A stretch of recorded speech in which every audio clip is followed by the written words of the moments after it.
Isang mapagpalang araw sa ating lahat, mga kapatid and friends. Tayo ay magpapatuloy sa last part ng ating Paksang God's Timeline. Subalit, nais ko munang i-recap ang ating natalakay sa nakaraan to remind us, no? So, sa paghati sa salita ng Diyos, sa loob ng mga panahon, ito ay may tatlong bahagi. Time past, but now, and ages to come. Ayon sa Ephesians, ito ay makikita natin sa Ephesians chapter 2. Napakahalaga na malaman natin ang pagkahati ng mga panahon na ito dahil isa itong susi sa pag-aaral na sa salita ng katotohanan.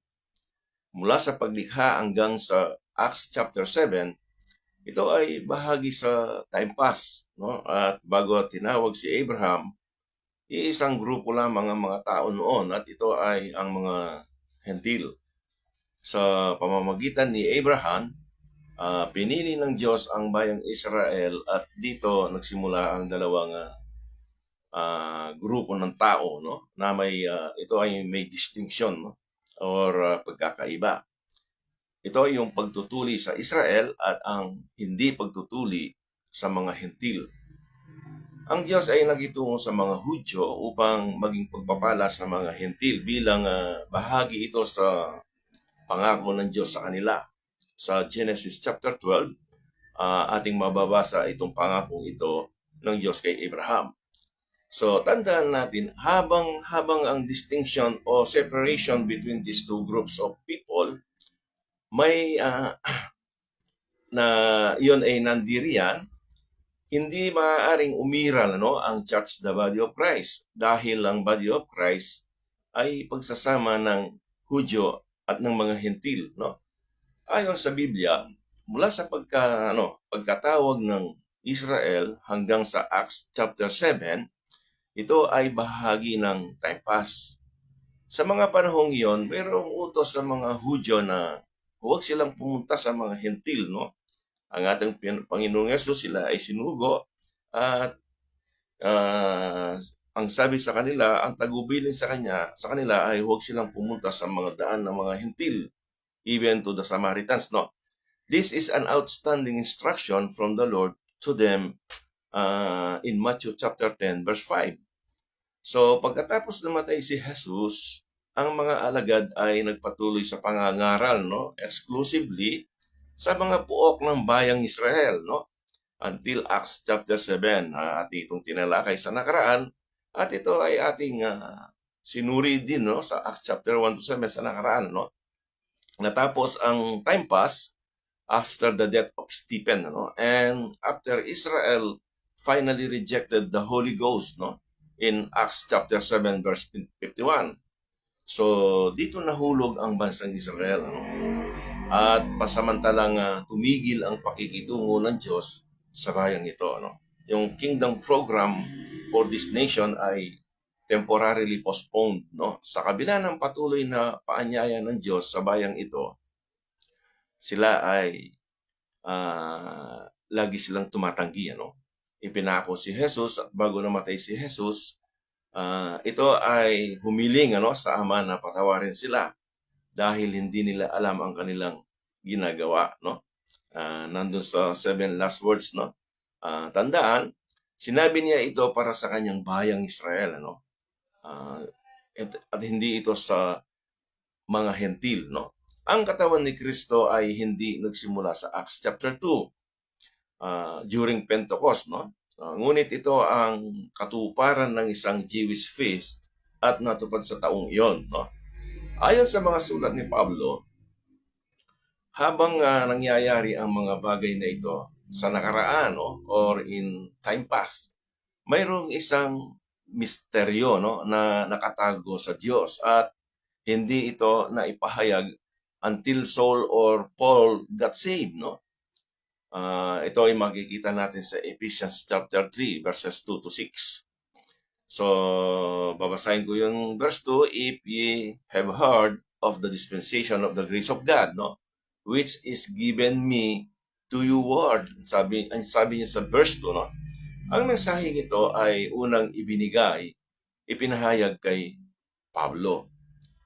In verse 3, how that By revelation, He made known unto me. Sabi niya, unto me, take note, no? The mystery, sabi niya, as I wrote afore in few words. So, take note, the word unto me, makikita natin doon na referring to soul, no? Kay Pablo. Verse 4, whereby when ye read, ye may understand my knowledge in the mystery of Christ. In verse 5, which in other ages, sabi niya rito, was not made known unto the sons of men, as it is now revealed unto his holy apostles and prophets by the Spirit. Pagkatapos bumagsak ang bansang Israel dito, nagsimula ang panahong but now, no?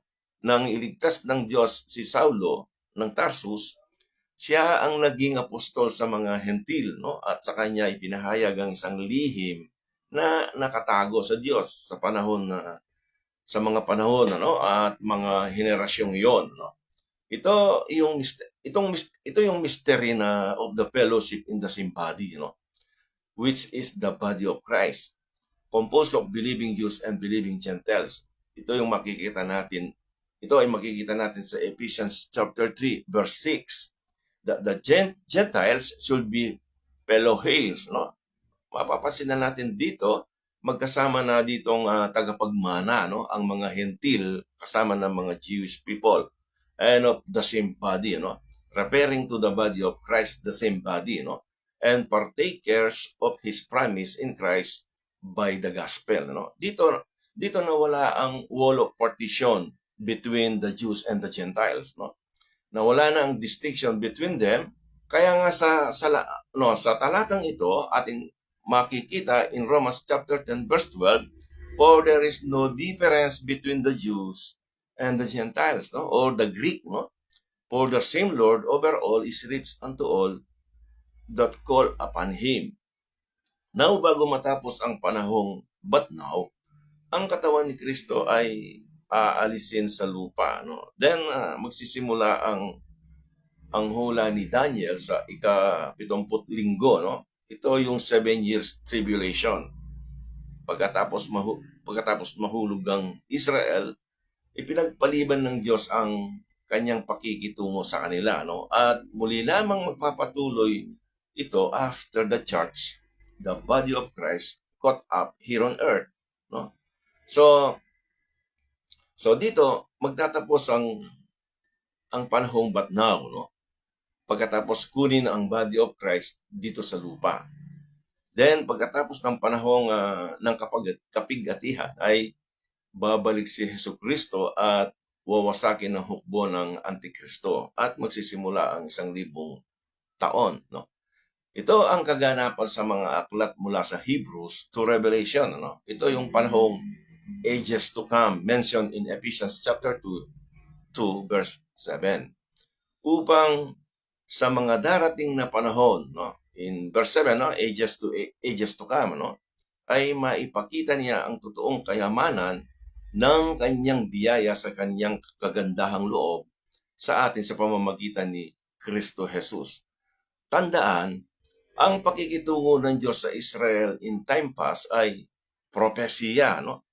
Ang katawan ni Kristo sa panahong but now ay ang paghahayag ng misteryo, no? Na nakatago sa Diyos sa simula pa lamang.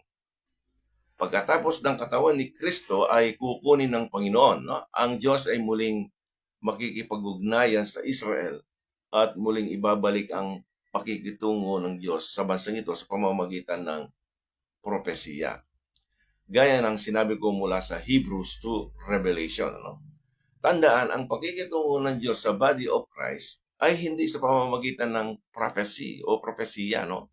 Kailanman hindi ipinakita ng Diyos ang katawan ni Kristo sa mga propeta, no? Dahil ito ay isang sikreto or isang mystery. Kapag ang body of Christ ay kinuha na ng Panginoon, ang panahong but now, no? Sa iyong Biblia, doon magtatapos, no? Ayon sa hula ni Daniel, darating ang Mesiyas, no? At siya ay puputulin, put to death, no? Ang bansang Israel ay dadaan sa Daniel 70 week. Pagkatapos magkakaroon ng 1,000 taon na paghahari ni Kristo. No? Remember, ang ipinangako ng Diyos kay Abraham ay pansamantalang nahinto. No? Dahil hindi tinanggap ng Israel si Jesus. At pagkatapos ng isang taong palugit, pinatay nila si Esteban. At tinanggihan nila ang santong Espiritu sa Acts chapter 7, verse 51. So, ang Diyos ay naglagay ng isang bagay na wala sa hula ng mga propeta. Hindi ito nakita ng mga propeta at ito ang church, the body of Christ. Dahil ito ay isang misteryo. Again, ganito natin dapat tignan ang timeline ng Diyos sa Biblia. Ang inyong lingkod ay naniniwala kapag ginamit ang tamang paghati sa salita ng katotohanan, maiiwasan ng pinaghalong doktrina mula sa panahong nakaraan at sa panahong natin ngayon.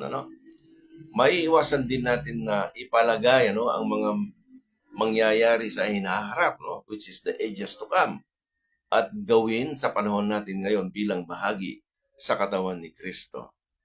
So, sana inyong makita ang isang bagay na ito, ito ay isang susi ang paghati ng salita ng Diyos sa tatlong bahagi ng mga panahon ay susi para maunawaan natin ang salita ng Diyos. Muli, mapagpalang araw sa inyong lahat.